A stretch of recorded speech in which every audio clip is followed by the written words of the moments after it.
இந்த படம் 200 நாள் ஓடும், கதை பிளாக் பஸ்ட் அடிக்கும். தனுஷ் ரசிகன் ஆகிற வரைக்கும் ஒரு செங்கலை கூட ஆட்ட முடியாது. இது எங்களுக்கு exam pass, next straight arrear தான் ப்ரோ.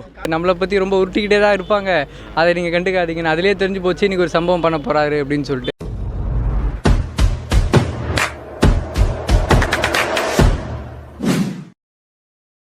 நான் வந்து எப்படின்னா வைங்களேன், சரியாக படிக்கலை. நான் படிக்காதப்போ இருந்தப்போ வந்து அண்ணன் ஒரு ஏவிடி வீடியோ பார்த்தேன். ஆனால் அப்போலேருந்து சின்ன வயசில் தனுஷ் ரசிக்கிறானே, இல்லை படிப்பு தாண்டா முக்கியம், நீ படிடா, இந்த கொரோனா பில்லை வந்து எழுதிருந்தால் பாஸ் ஆகிருப்பேன். ஆனால் முடியல, உன் முயற்சி தாண்டா உன்னை விடும். ஒவ்வொரு முயற்சியிலும் அண்ணனை பார்ப்பேன், ஐயோ என்னடா சோதனை மேலே சோதனை வருதுன்னு. எனக்கு எல்லாமே அன்பு தான் சிவன் சொன்னார். அதுமாதிரி சிவன் கோயில் யதார்த்தமாக போனேன்.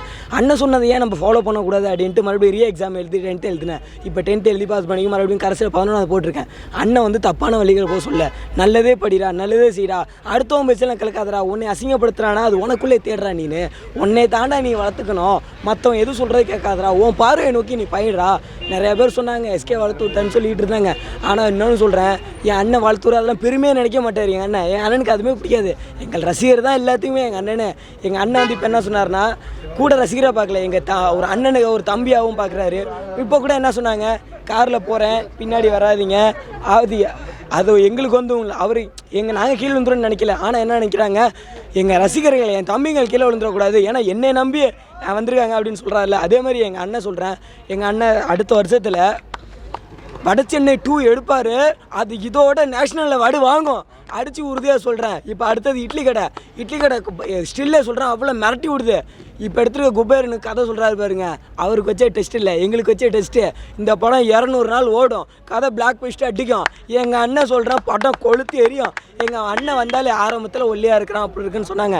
ஆனால் எங்கள் அண்ணன் அப்படிலாம் இல்லை, ஒரு ஒல்லியாக இருந்தாலே எங்கள் அண்ணன் கில்லி. இந்த நிலைமையில சொல்கிறேன், எங்கள் அண்ணனுக்கு சோதனை மேலே. ஆனால் வெள்ளை காட்டிக்கல பாருங்களேன், பேருக்கு முன்னாடி கூட எங்களுக்கு அதெல்லாம் வேணாம், என் தம்பிங்க சொல்கிறதெல்லாம் கேட்கல, எனக்கு அதெல்லாம் வேணாப்பா, நீங்கள் நல்லா இருந்தால் போதும் நினைக்கிறது எங்கள் அண்ணன் மட்டும்தான். தனுஷ் அண்ணன் வாழ்க்கை எப்போதுமே எங்கள் அண்ணன் மட்டும்தான். தனுஷ் ரசிகன் ஆகிற வரைக்கும் ஒரு செங்கலை கூட ஆட்ட முடியாது. Waiting for Vada Chennai 2 bro. Kuberan blockbuster தான் ப்ரோ. அண்ணா சொன்ன மாதிரி டெஸ்ட் தான் எங்களுக்கு. 200 நாள் இல்லைண்ணா, 200 இல்லைண்ணா, 500 நாள் 600 நாள் வேணா, 2 வருஷம் நிற்காம தலைவர் பண்ண ஒன்றுண்ணா. நெக்ஸ்ட்டு வெயிட்டிங்கு வடச்சென்னை 2ண்ணா. இது எங்களுக்கு exam pass, next straight arrear தான் ப்ரோ. ஒருமே கிடையாது, ஸ்ட்ரைட்டாக டிகிரி தான். அவ்வளோதான் வடச்சென்னை தான் அண்ணே. அதாவது நான் வந்து இப்போ தனுஷை பார்க்க வந்த காரணம் என்னன்னு கேட்டிங்கன்னா, அதாவது என் தம்பி வந்து சொல்லிக்கிட்டு இருந்தாப்புல, என் தம்பி வந்து பாரு தனுஷை வந்து பாரு. நான் வாய்ப்புக்கு நிறைய இடத்துல பார்த்துருக்கேன், தனுஷ் ஷூட்டிங் ஃபைட்லாம் பார்த்துருக்கேன். ஆனால் வாய்ப்பு போய் கேட்டது கிடையாது. ஆனால் அவர் வந்து நம்மளோட பெரிய ஆக்டர், அவரெல்லாம் கஷ்டப்பட்டு வந்தவர், ஒரு ஃபீல்டில் கஷ்டப்பட்டு வந்தவர். அவர் நடிச்சுக்கிட்டு இருக்கிற திருப்பி நம்ம டிஸ்டர்ப் படுத்தக்கூடாது. அதனால் என்னைக்காவது ஒரு நாள் நமக்கு வாய்ப்பு கிடைக்காம போகிற போதா அப்படின்ட்டுருக்கேன். எத்தனையோ திருப்பி நான் தலைவர் படத்துக்கு போயிருக்கேன், அதே தனுஷ் படத்துக்கு நான் போயிருக்கேன். எனக்கு தனுஷ் படத்துக்கு தனுஷை நான் 8 தான் பார்த்தவங்க என் தம்பியோட வந்தேன் நான். ஆனால் உண்மையாக சத்தியமாக சொல்கிறேனே, இவர் போல் ஒரு மனிதனை பார்த்ததே கிடையாது. எல்லாமே வெளிவிட்டியாக உண்மையாக ஓப்பனாக உடச்சி பேசுகிறாரு. ஏன்னா இவர் போல் ரசிகர்களை பார்த்தீங்களா, வருஷத்துக்கு ஒரு தான் படம் விடுறாரு. ஆனால் அந்த ஒரு வருஷம் கழிச்சு வரும்போது 8000 பேர் 10,000 பேர் வராங்க. வெளியூர்லேருந்து எந்தெந்த ஊர்லேருந்து வராங்க. நான் தஞ்சாவூர் டிஸ்ட்ரிக்ட்லேருந்து வந்திருக்கேன். நான் எதுக்கு தெரியுங்களா வந்த ஒரே காரணம், தனுஷை பார்க்கணும், தனுஷை பார்த்தே ஆகணும். ஏன்னா சூப்பர் ஸ்டாருங்கிறாங்க, சூப்பர் ஸ்டார் வந்து அடுத்த சூப்பர் ஸ்டார் தனுஷ் தான். அது வந்து யாராலையும் மாற்ற முடியாது. இளைய தளபதியாக இருக்கட்டும், தலை அஜித்தாக இருக்கட்டும், யாருக்கணும், அதெல்லாம் கிடையவே கிடையாது.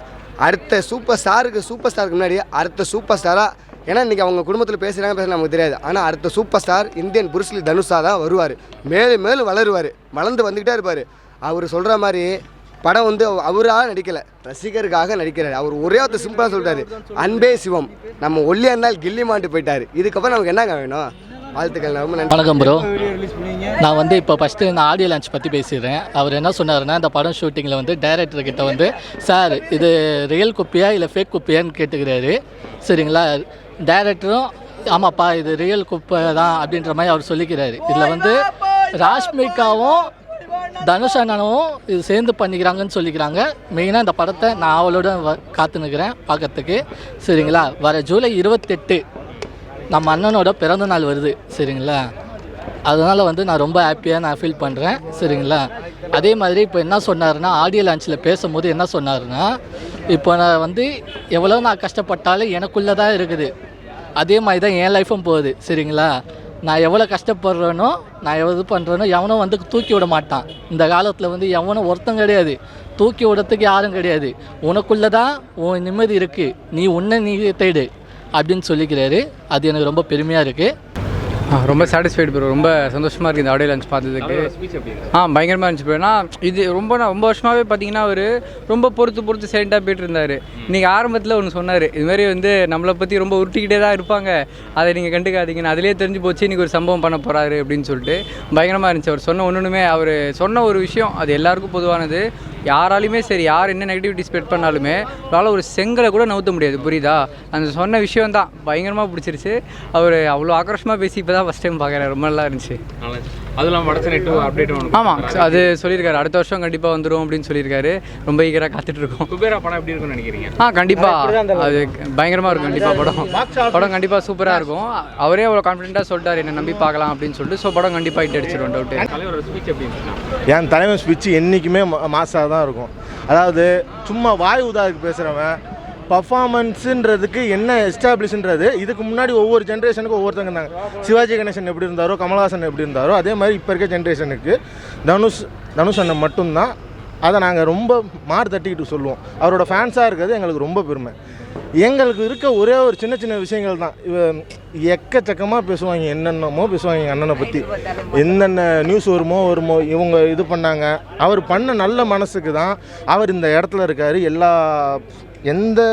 எந்த லாங்குவேஜோட ஃபிலிம்ஸில் அவர் நடித்தாலும், அது ஒரு ஹிந்தி படமாக இருந்தாலும் சரி, அது ஒரு இங்கிலீஷ் படத்துலேயே இருந்தாலும் சரி, அவர் நடிக்க போனார்னா அந்த கேரக்டருக்கு அவர் எந்த லெவலுக்கு 100% அதை கொடுத்துட்டு தான் வருவாப்பில். எங்கள் அண்ணனுக்கு அதுதான் எப்பவுமே அவருக்கு அதுதான் பண்ணுவார். ஆனால் எந்த படம் ரிலீஸ் ஆனாலும் சரி, எது எப்போ வந்தாலும் சரி, அவர் படம் வரும்போதும் சரி அவரை பற்றி தேவையில்லாத விஷயத்தும் பேசுவார். அதுக்கு வந்து எப்பவுமே அவர் பேச மாட்டேங்கிறாருன்ற ஒரு கோவம் எங்களுக்கு எப்பவுமே இருக்கும். என்னடா நம்ம அண்ணனை பற்றி தப்பாக பேசுகிறாங்களே, இதெல்லாம் இதுக்கு ஏதாச்சும் சும்மா, ஏன்னா சும்மா நமக்கு ஒருத்தனுக்கு வந்து ஒரு வாய்ப்பு கொடுத்தோன்றதையே வந்து அதை சொன்னதுக்கே ஒருத்தங்களுக்கெல்லாம் பொங்கி எழுந்து ரொம்ப உணர்ச்சி வசப்பட்டு பேசினவங்கலாம் நிறைய பேர் இருக்குது. நிறைய பேரை பார்த்துக்கிட்டு தான் இருக்கும். ஒருத்தவங்களும் பிஹேவியர்ஸ் எப்படி பண்ணுறாங்க. அந்த உங்களுக்கு ஒன்று சின்ன எக்ஸாம்பிள் சொன்னால், அந்த அசுரன் படத்தில் ஒருத்தர் கொண்டு போய் வேலைக்கு சேர்ப்பாப்புல, அது ரியல் லைஃப்பில் எங்கள் அண்ணனுக்கு நிறைய நடக்கும். ஒவ்வொரு இதுக்கும் நாங்கள் பார்த்துட்டு தான் இருக்கோம். அந்த மாதிரி நிறைய நடக்கும். இவர் ஏன் பேச மாட்டேங்கிறாருன்னும் போது ஒவ்வொரு தடவையும் என்னோடய ஃபேன்ஸ் எனக்கு இருக்காங்கன்னும் போது, அப்போ அவர் இன்றைக்கி அவர் சொன்ன விதமும் அதை அவர் எப்படி அதை வந்து அவர் வந்து எந்த லெவலுக்கு எங்கள் மேலே உள்ள நம்பிக்கையில் அவர் எங்ககிட்ட சொன்னாரோ அதுதான் எங்களுக்கு அது பிடிச்சிருந்துச்சி. எங்கள் அண்ணனுக்கு வந்து வருஷத்துக்கு 4 படம் வந்தாலும் சரி, 4 வருஷத்துக்கு 1 படம் வந்தாலும் சரி, அதை நாங்கள் கொண்டாடி தீர்ப்போம். அதே எங்கள் அண்ணனுக்கு நாங்கள் கொடுக்குற வந்து அது அன்பு. எங்கள் அண்ணனுக்கு நாங்கள் கொடுக்குற அன்பு. நான் இப்போ சொல்கிறேன், நான் 2007 பொல்லாதவன் பார்த்து ரசிகனாக மாறினேன். அன்னையிலேருந்து இன்ன வரைக்கும் அவர் தான் எனக்கு ஒரே தலைவன், அவர் தான் எனக்கு ஒரே அண்ணன், அவர் தான் எனக்கு ஒரே இது. எனக்கு அவரை பார்க்கும்போது நான் வந்து எனக்கு வந்து சினிமாவில் டைரக்டர் ஆகணுன்றது ஆசை, கனவு. என்றைக்காச்சும் ஒரு நாள் எங்கள் அண்ணனை வச்சு நான் ஒரு படம் பண்ணுவேன். அது அவரோட இதே மாதிரி ஏதோ ஒரு இதில் வந்து அவர் கூட உட்காந்துருப்பேன். அதுதான் என்னோடய ஆம்பிஷன். அது நடக்கும்னு நான் நம்புகிறேன். அதுதான் மொரட்டு ஸ்பீச்சு தலைவர். இப்போது தலைவர் சொல்கிற மாதிரி தான், இப்போது நமக்கு வெறுப்பு தராங்களா, நம்ம அன்பையே திருப்பி கொடுப்போம். தலைவர் சொல்கிற மாதிரி இக்னோர் நெகட்டிவிட்டி. இப்போது வந்து இப்போ ஒரு வெள்ளை பேப்பரில் ஒரு புள்ளி வச்சா அந்த புள்ளியை மட்டும் நம்ம பார்த்துட்டு போயிடணும், சுற்றி இருக்கிறத அதை வெள்ளையை பார்க்கக்கூடாது. அந்த மாதிரி தான் அதை பார்த்துட்டு நம்ம போயிடணும். Love you D. என் பேர் அஜித்குமார். ஒரே நிமிஷம் இதை கையில் வச்சுருங்க. வணக்கம் தனுஷ் சார். நாங்கள் கடலூர் மாவட்டம், கள்ளக்குறிச்சி மாவட்டத்துலேருந்து கிட்டத்தட்ட 120 பேருக்கு மேலே வந்தோம். எப்படி சொல்கிறதுனா, நான் பேசிக்காக ஏகே ஃபேன் தான். பட் இன்ஸ்பிரேஷன், ஒரு ரோல் மாடல் அப்படின்னா பார்த்தா டி சார் தான். ரொம்ப பிடிக்கும் அவரை. எப்படி சொல்கிறதுனா, இந்த உடம்பை வச்சுக்கிட்டு இப்படிலாம் நடிப்பாரா, இப்படிலாம் படம் பண்ணுவாரா அப்படின்னு எல்லாத்துக்கும் மேலே நெகட்டிவ் கமெண்ட்ஸ் ஒன்றுத்தையும் ப்ளஸ் பாயிண்ட்டாக ஒன்று அச்சீவ் பண்ணி பொல்லாதவனா, வட சென்னையில் உத்தம புத்திரனா, மாப்பிள்ளையா, எல்லா படத்துலையும் அவர் ஒரு அல்டிமேட் ரோலாக இன்ஸ்பிரேஷன் பயங்கரமாக கொடுத்துருக்காரு. அவர் சான்ஸே கிடையாது. சீக்கிரமாக அவர் இன்னும் நல்லா நிறையா படம் நடிக்கணும், நிறையா படம் டைரக்ஷனும் பண்ணணும். என்னுடைய வாழ்த்துக்களை தெரிவிச்சுக்கிறேன் கடலூர் மாவட்ட சார்பாக. Love you sir, Dhanush sir. இது ரொம்ப வருஷமாகவே பார்த்தீங்கன்னா இத்தனை வருஷமாகவும் பார்த்தீங்கன்னா அவர் வந்து பேச தெரியாதோ இல்லை பேச முடியாதோ கிடையாது, பேச வேணான்னு சொல்லிட்டு பொறுத்து போனார். இன்றைக்கி பக்காவாக பேசிட்டார், சொல்ல வேண்டிய எல்லாமே சொல்லிட்டாரு. கண்ணா இதுமாரி வந்து தள்ளி போய் விளையாடு அப்படின்னு சொல்லிட்டு பக்காவாக சொல்லிட்டாரு. அவர் சொன்ன விஷயம் ஒன்று என்னென்னா, சந்தோஷத்தை வெளியே போய் தேடாதீங்க, உள்ளே தான் இருக்குது அப்படின்னு அவர் சொன்ன ஒரு விஷயமும் ரொம்ப இன்ஸ்பைரிங்காக இருந்துச்சு. ரொம்ப சந்தோஷம். அவர் ஆடியோ லான்ச்சு இந்த தடவை ரொம்ப சந்தோஷம். எல்லா ஃபேன்ஸ்க்கும் ரொம்ப சாட்டிஸ்ஃபைடாக இருந்திருக்கும். தேங்க்ஸ். உண்மையாலுமே தனுஷனை பார்த்தது ரொம்ப எக்ஸைட்டிங்காக இருக்குது எங்களுக்குலாம். அவர் பேசின ஒவ்வொரு வார்த்தைகளும் உண்மையான வார்த்தை, அர்த்தமான வார்த்தைகள், மக்களுக்கு தேவையான வார்த்தைகள் தான் பேசுகிறாரு. ஸோ எந்த ஒரு நிலையும் யாரும் எந்த ஒரு போட்டி பொறாமையும் மனுஷங்கள்கிட்ட இருக்கக்கூடாதுன்னு நினைக்கிறார், மனிதர்கள்ட்ட இருக்கக்கூடாதுன்னு நினைக்கிறாரு. ஸோ அதுதான் ஃபஸ்ட் ஆஃப் பாயிண்ட். ஸோ எல்லோரும் குபேரா படத்தை போய் தேட்டரில் பாருங்கள், உண்மையாலுமே நல்லாயிருக்கும் படம். ஸோ வாழ்த்துக்கள். ஜூலை 28 தனுஷனா பிறந்தநாள் வாழ்த்துக்கள் தனுஷனா. 100 ஆண்டு காலம் வாழணும். God bless you. எண்ணம் போல் வாழ்க்கை. சரி பார்த்துக்கலாம், என்ன ஆனாலும் போய் பார்த்துக்கலாம், தலைவரை பார்த்தானோன்னு சொல்லி தான் வந்தேன். இங்கே வந்து தான் பாஸ் வாங்கினேன். ரியாஸ்ன்னு சொல்லி ஒரு ப்ரோ வந்து ஹெல்ப் பண்ணார்.